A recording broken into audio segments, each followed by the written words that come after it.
You're not really ready until you're safe.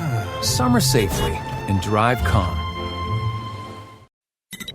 KSL's top stories on the coronavirus. I'm Maria Chaleos with your daily coronavirus update. The state is reporting 169 new cases of COVID-19 today and no new deaths. 153 people are currently in the hospital.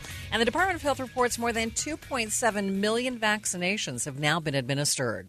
Some lockdown measures will stay in place in the UK. ABC's Tom Rivers explains. The last of the restrictions were supposed to be eliminated next week. That, Boris Johnson says, is being put back by a month due to the latest COVID wave to hit here, the variant from India. I think it is sensible to wait just a little longer. By Monday, the 19th of July, we will aim to have double jabbed around 2/3 of the adult population, including everyone over 50. The move means yet more pain for small businesses already barely hanging in there. Some simply won't survive. Tom Rivers, ABC News, London.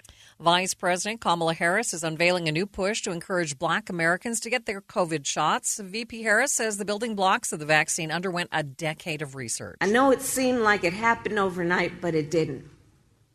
Over a decade of hard work and research went into the creation of the vaccine. Today marks 6 months since the first COVID shot started going out to Americans. Vermont says it has reached a major vaccine milestone. The governor says that 80% of the state's eligible population is now vaccinated with at least one dose of the COVID shot. Governor Phil Scott says Vermont is the first state to reach the milestone. He's now lifting all the remaining restrictions in his state. The Utah Department of Health reports just under 60% of eligible adults, those 12 and older, have at least one shot. 50% are fully vaccinated.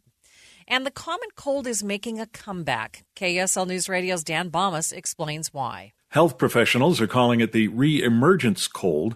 We're picking up viruses as we take off masks and emerge from social isolation. The Deseret News reports a doctor in one hospital chain thinks this was to be expected since we skipped a year of having ordinary viruses move through the community. Some people have been alarmed by cold symptoms, thinking they might have COVID-19. Testing, of course, is the way to be sure. Dan Bomas, KSL News Radio. With your daily coronavirus update, I'm Maria Chaleos, KSL News Radio.